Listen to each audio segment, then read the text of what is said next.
Practice test. In this section, you will listen to 4 lectures and 2 conversations. You will hear each lecture and conversation 1 time. After each listening passage, you will answer some questions about it. Most questions are worth 1 point, but some questions are worth more than 1 point. The directions indicate how many points you may receive. You will have 30 to 40 minutes to both listen and answer the questions.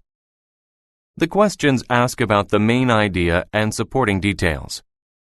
Some questions ask about a speaker's purpose or attitude. You may take notes while you listen. You may use your notes to help you answer the questions. Your notes will not be scored.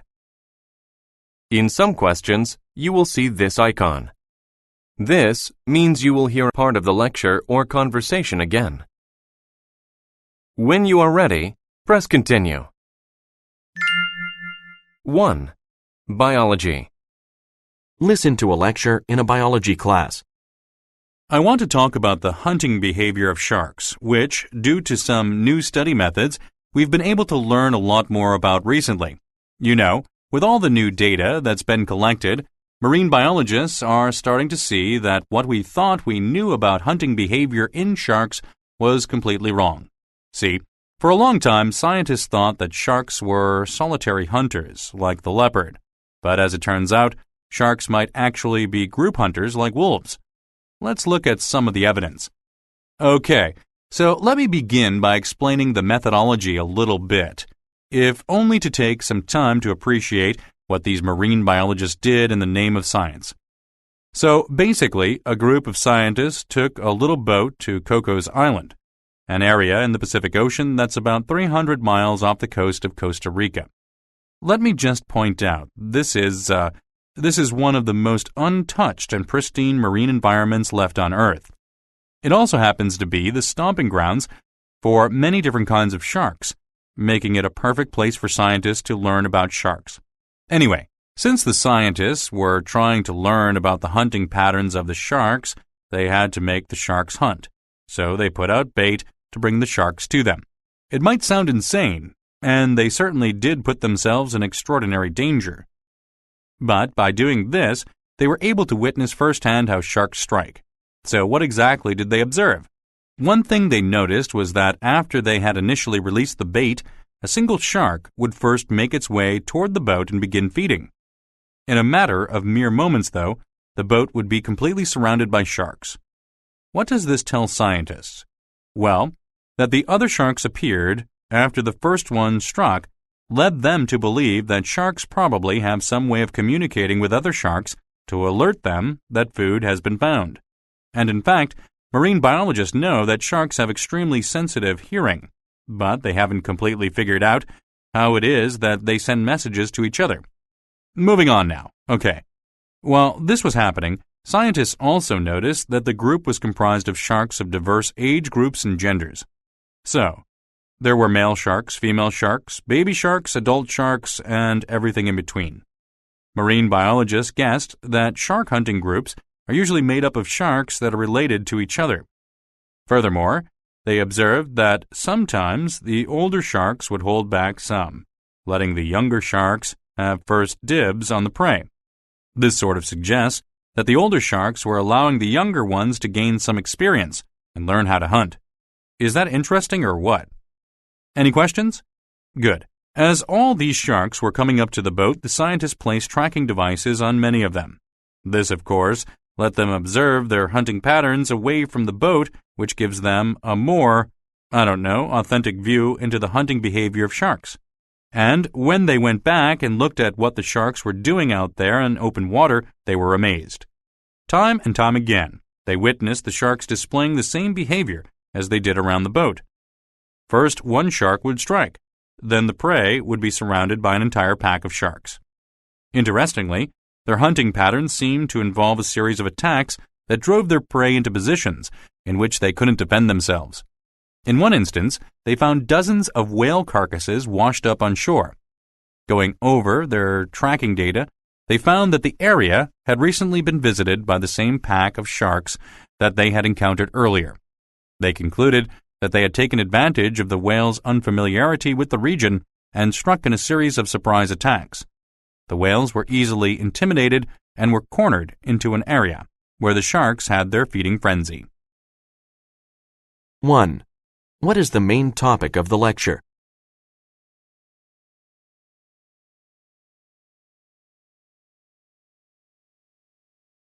2. Listen again to part of the lecture, then answer the question. You know, with all the new data that's been collected, marine biologists are starting to see that what we thought we knew about hunting behavior in sharks was completely wrong. See, for a long time, scientists thought that sharks were solitary hunters, like the leopard. But as it turns out, sharks might actually be group hunters like wolves. What does the professor mean when he says this? But as it turns out, sharks might actually be group hunters like wolves.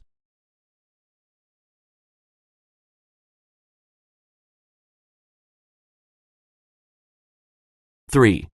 What is the professor's attitude toward the researchers who worked around Cocos Island?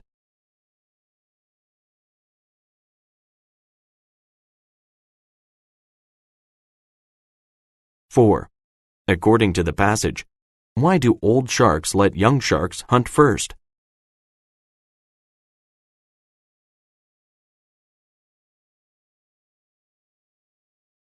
5. How does the professor organize the information about tracking sharks that he presents to the class?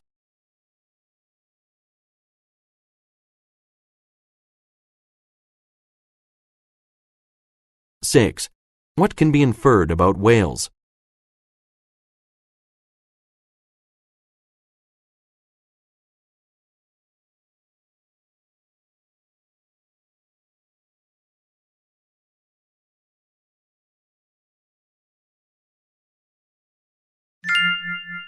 2. History. Listen to a lecture in a history class. Like most of the cities in Italy, Venice has a rich history. In modern times, it's mostly known for the canals that link the entire city together as roads do in most other places. But in the past, Venice was a powerful republic. As with Rome, it definitely was not built in one day. In fact, the rise of the Venetian Republic was an ongoing process that took about 5 centuries. We can analyze the success of the Venetian Republic in terms of developments of many arenas. However, by examining the growth of trade over the course of Venetian history, the link between political power and trade become pretty apparent. So let's do that. Let's begin in the 10th century when the threat of Norman invasion was looming and challenged Venetian trade routes. See, Norman invasion would have obviously meant the loss of territory, but the Venetians were equally concerned with maintaining their connections to the south. Think for a moment about where Venice is geographically. It's located in the swampy land in northern Italy, where it hugs the coast of the Adriatic Sea. This position gave them easy access to some places, but in order to maintain their partnerships with the republics closer to the Mediterranean coast, it was imperative for them to knock out the Norman threat, and that's exactly what they did. In defeating the Normans, Venice also gained a friend in the Byzantine Emperor Alexius, who very much appreciated their help in helping defend Byzantine. Alexius I granted Venice exclusive trading rights throughout the Byzantine Empire. Do you all understand the implications of that? It essentially allowed the Venetians to build a monopoly. But the friendliness pretty much disappeared as Venice became increasingly antagonistic toward Byzantine ports. I don't want to make it seem like it was all Venice here, though. To be fair, I think it's safe to say that the Byzantine emperor also recognized how prosperous Venice was becoming. And the more money Venice made, the greater the threat they posed to the Byzantine Empire. Anyway, the rising tension with the Byzantine Empire led to a series of aggressive strikes that brought the Venetian-Byzantine trade alliance to an end. The bitterness between the Venetians and the Byzantines was an ongoing conflict, but in 1204 it reappeared with a dangerous new facet. This time, the Byzantines had the help of the Genoese. And with the help of the Genoese, the Byzantines recovered their land in 1261. And while the Venetians were now shut out of the Byzantine trade, Genoa now had access to the Black Sea markets. Can you understand how big of a blow this was to the Venetians? Remember, the Venetian Republic had built a monopoly by this time, and by being shut out, they lost a lot of money. Additionally, now there wasn't just the problem of the Byzantines, but also of the Genoese. I think at this point, we see that the Venetians shifted their focus from fighting the Byzantines to fighting the Genoese. And this makes sense if you think about it, because for the Venetians, it was always about trade rights. And after the Genoese aligned themselves with the Byzantines and reaped all these benefits, they were also the main competition. Is everyone still following? Okay, let's move on to the 14th century, which is when, according to most historians, Venice reached the apex, height of its power. The 14th century was a difficult period throughout all of Italy. People were at war with each other just about everywhere. Venice got involved with some of that, but really the focus of their antagonism was as it had been for years before, with Genoa. By this time, Genoa and Venice had been at each other's throats for 100 years. The fighting took a toll on both sides. It was making them both lose money, and I think that they both finally just got tired of fighting and called a truce in 1381. Venice got a better deal in the peace treaty because they pretty much got control of all the sea routes. Plus, they were able to focus on administering to all the territory that they had gained over the years. 7. What is the main topic of the lecture?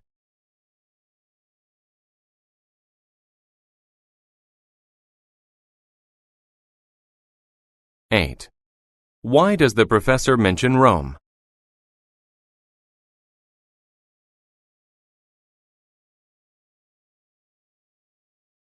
9. How did the defeat of the Normans benefit the Venetians?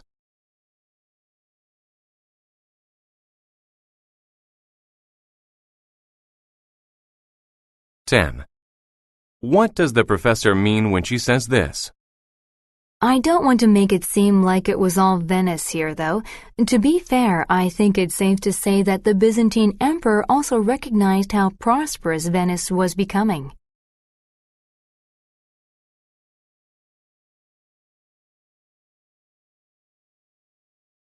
11.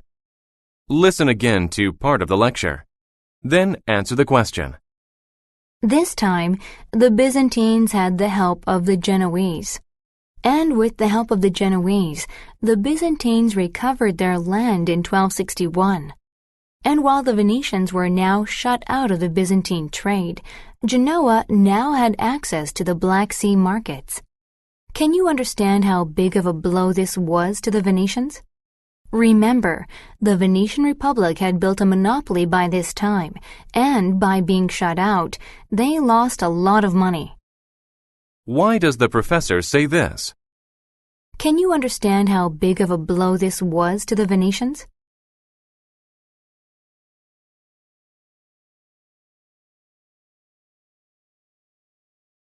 12. Based on information from the lecture, indicate whether or not each event occurred in the Venetian Republic. Place a check mark in the correct box.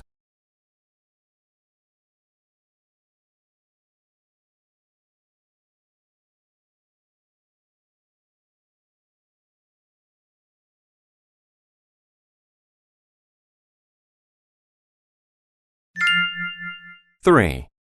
Service encounter. Listen to a conversation between a student and a university employee. Hi, I'm Elaine. I made an appointment to speak with a financial aid counselor. Hi, Elaine. I'm Frank. Why don't you take a seat and we can talk? Thanks so much. Well, the reason I'm here is because I'm having trouble paying for school. I don't necessarily have a problem with my financial aid package.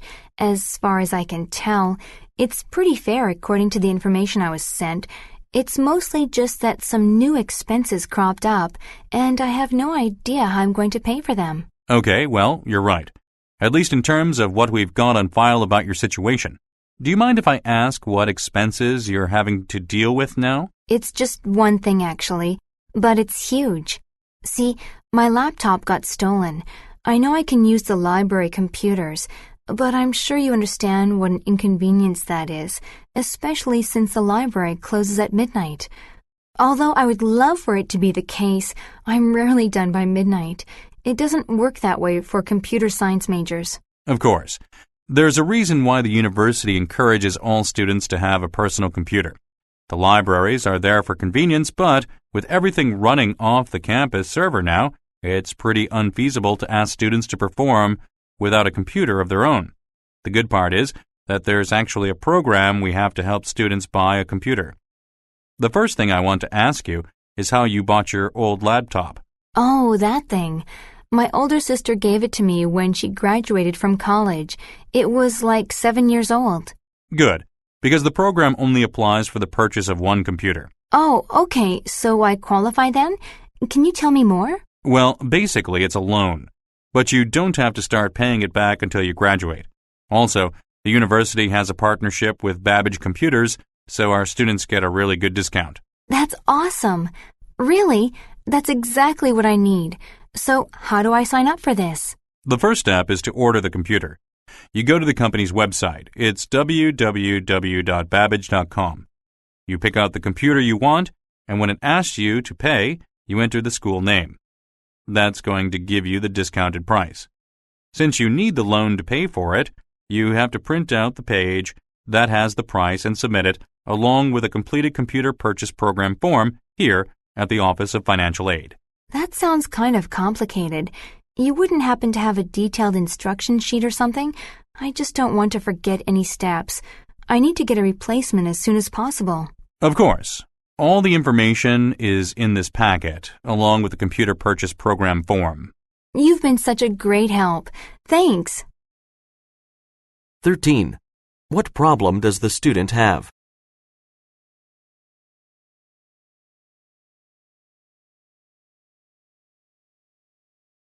14. What is the student's attitude toward her financial aid package?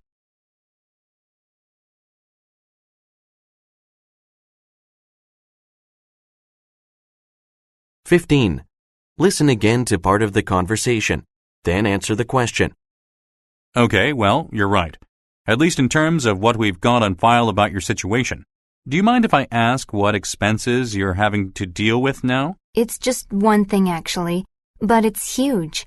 See, my laptop got stolen. I know I can use the library computers, but I'm sure you understand what an inconvenience that is, especially since the library closes at midnight. Why does the man say this? Do you mind if I ask what expenses you're having to deal with now?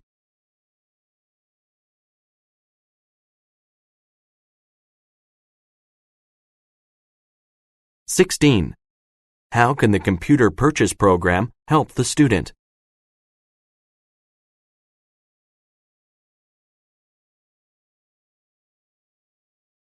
17. What can be inferred about the student's last computer?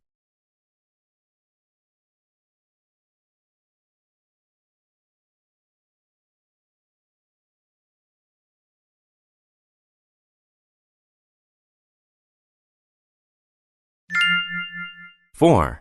Philosophy. Listen to a lecture in a philosophy class. I don't think there's any way we can study ethics and not discuss Socrates and his very famous student Plato.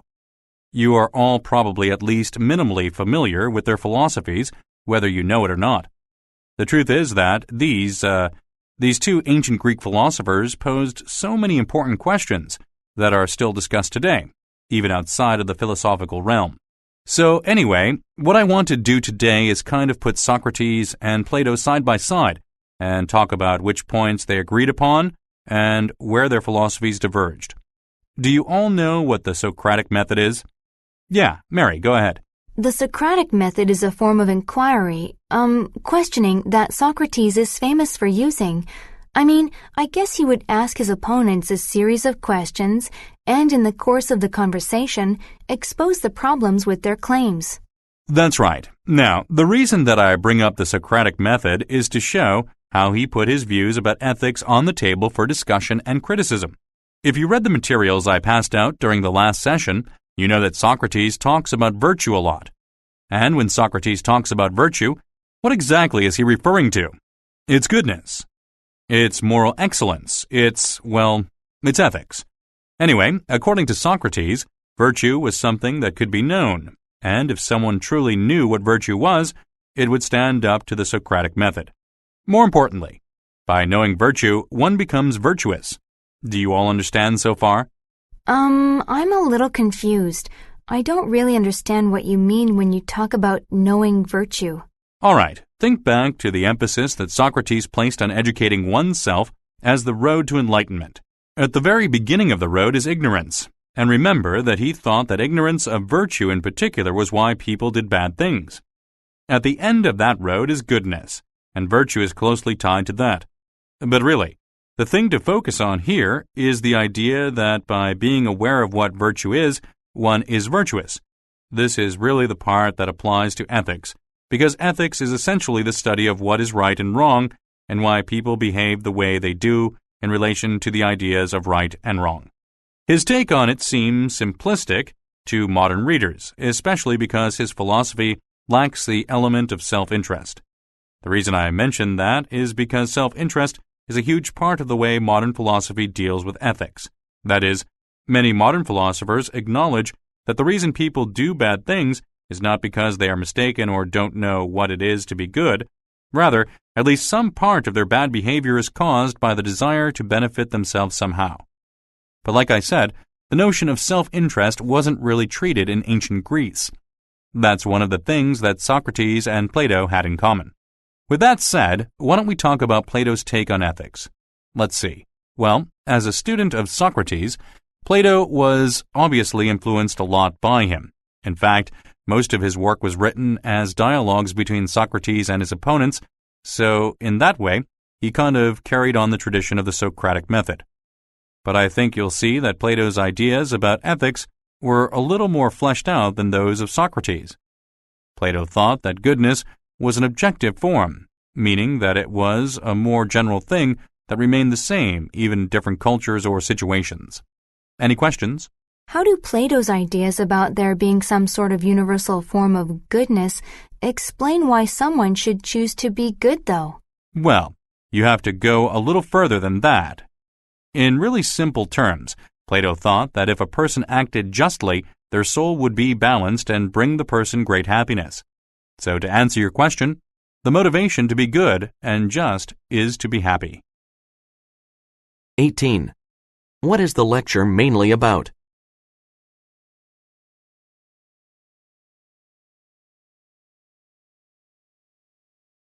(19) Listen again to part of the lecture, then answer the question.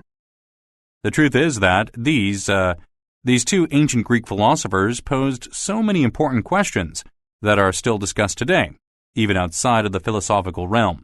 So anyway, what I want to do today is kind of put Socrates and Plato side by side and talk about which points they agreed upon and where their philosophies diverged. Do you all know what the Socratic method is? Why does the professor say this? Do you all know what the Socratic method is?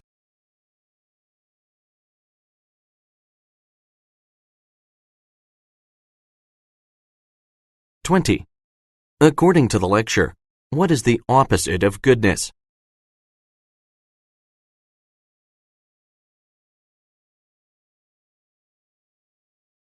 (21) What is the professor's attitude towards Socrates' treatment of ethics?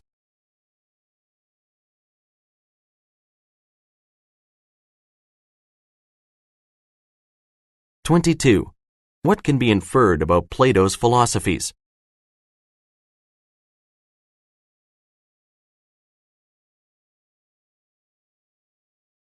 (23) Based on information from the lecture, to which philosopher does each statement relate?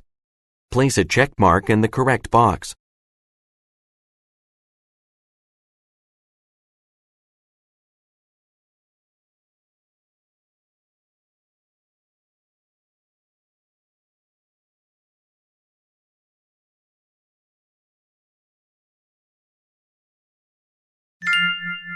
5. History. Listen to a discussion in a history class. When we study history without knowing it, we're reading somebody's interpretation of what happened and why it happened. The way history is written is obviously a very important thing, especially as it relates to how people form their own conceptions of history.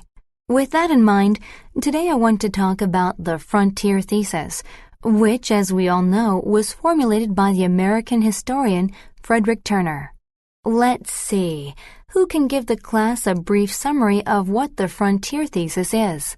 I'll give it a try. It's Turner's idea that the single most important factor in the shaping of American society was its unique frontier history. According to Turner, people in the United States gained many traits based on living on the frontier, and the society evolved as the frontier became more developed. Okay, you mentioned that Americans gained some particular traits as a result of their frontier life. What are some of those traits? Oh, individualism and self-reliance mostly. That's right. What are some other traits? Inventiveness and also, materialism. Good. Okay, when Turner first published The Significance of the Frontier on American History in 1893, it caused a huge storm in the universities. What do you think the controversy was about? Well, I think that it was because it sort of reversed what all the other historians were saying about American society and history. Which was what? That the institutions of the United States were primarily influenced by the English and the Germans. Good. So Turner turned those ideas on their back. He also asserted that it was the Europeans that were affected by American settlement rather than vice versa. Given what we know about how history was being written at the time, why else would such a claim be controversial? Wasn't Turner one of the first historians trained in the United States? Yes, that's right. Before him, most historians went to Europe to study. So I guess there could have also been an element of discontent with the way Europeans were portrayed. I mean, to suggest that Europe was influenced by America at the time must have been jarring for other historians who might have conceived that the European influence was much stronger. Well, it's true that most historians were trained in Europe, but it wasn't only in Europe that there were strong reactions. The impact of the paper wasn't based on the assumptions of which country was more powerful. It really had more to do with the complete originality of the things Turner said. And remember, Turner's frontier thesis did become the model that people used in learning about the development in the United States for at least 50 years after it was written. But Turner didn't necessarily stop with his frontier thesis. In fact, throughout his life, he continued to form theories about American history. From your readings, what were some of the ways that Turner changed his tune, so to speak, from his original theory? Well, one that stuck out to me was how at first he totally glorified people moving out west because it supposedly spoke to the self-reliance and mobility of the American people. But later he wrote another paper where he pretty much flip-flopped on the issue and accused those people of ruining the environment and only caring about themselves. That was a pretty interesting switch, wasn't it? And what solutions did Turner propose for those problems? I mean, Americans becoming distanced from each other and the degradation of the environment. For one thing, he thought that Americans needed to promote community life. He also proposed environmental conservation, such as taking care of the forests instead of cutting down the trees indiscriminately. Oh, and didn't he also stress the importance of the education system? Yes, he did.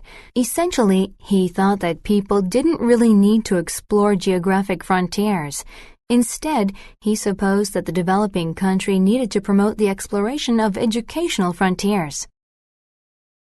24. What is the discussion mainly about?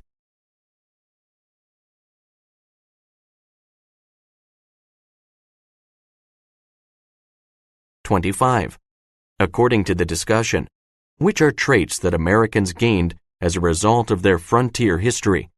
Choose two answers.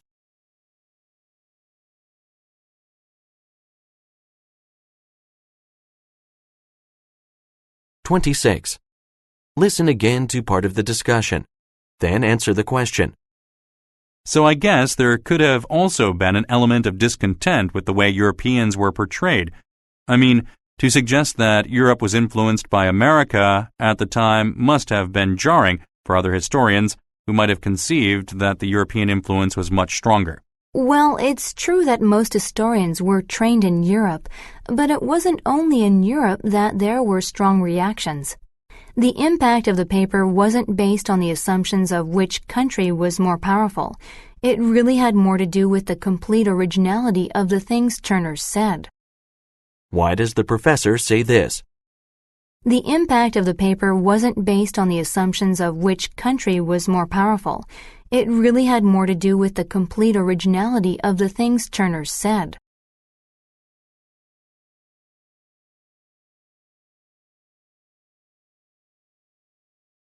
(27) Listen again to part of the discussion. Then answer the question. From your readings, what were some of the ways that Turner changed his tune, so to speak, from his original theory? Well, one that stuck out to me was how at first he totally glorified people moving out west because it supposedly spoke to the self-reliance and mobility of the American people. But later he wrote another paper where he pretty much flip-flopped on the issue and accused those people of ruining the environment and only caring about themselves. That was a pretty interesting switch, wasn't it? What does the professor mean when she says this? That was a pretty interesting switch, wasn't it?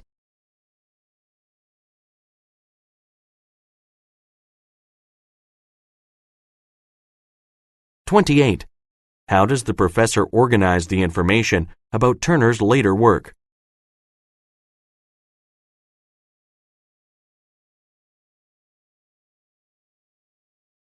(29) What can be inferred about education during the mid-19th century?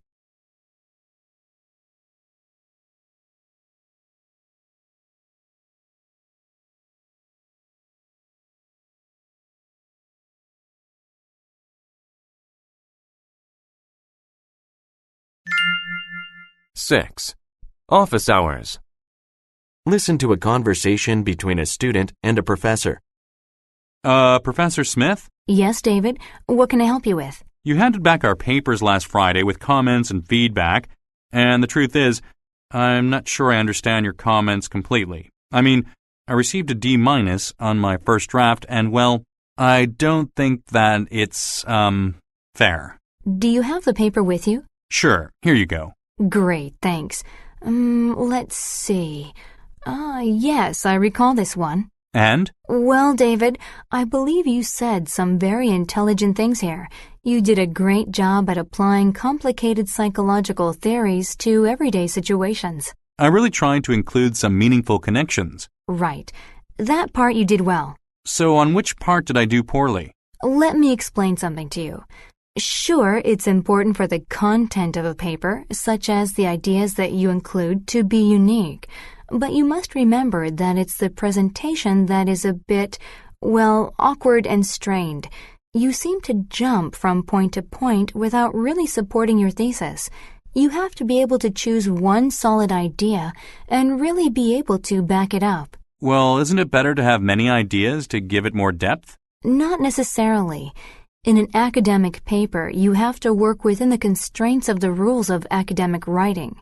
So, therefore, you must pick one idea that you could solidly support with evidence you've learned in class or other relevant information. This way, you can convince the reader that you know what you're talking about. Okay, I think I'm understanding a bit more. So, what should I do with my paper specifically? Let's see.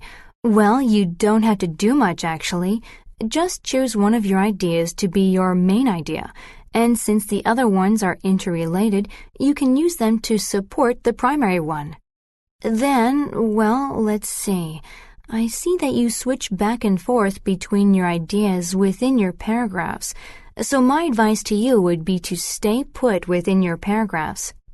For example, in one of your paragraphs you mention the importance of social acceptance of mental illness.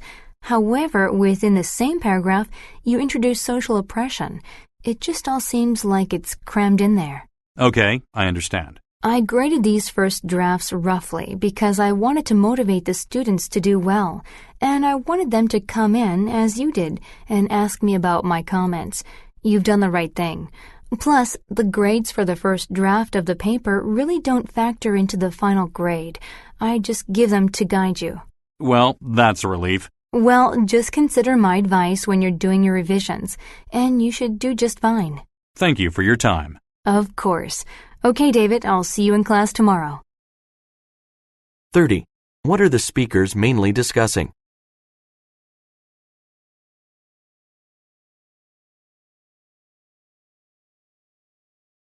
(31) What is the student's attitude toward the professor's grading?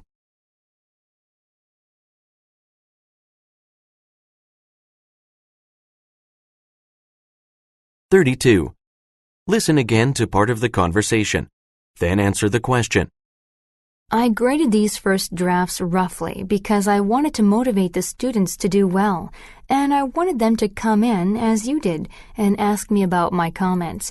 You've done the right thing. What does the professor mean when she says this? You've done the right thing.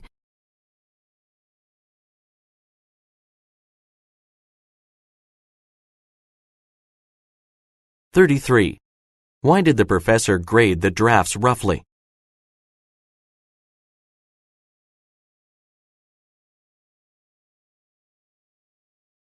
34.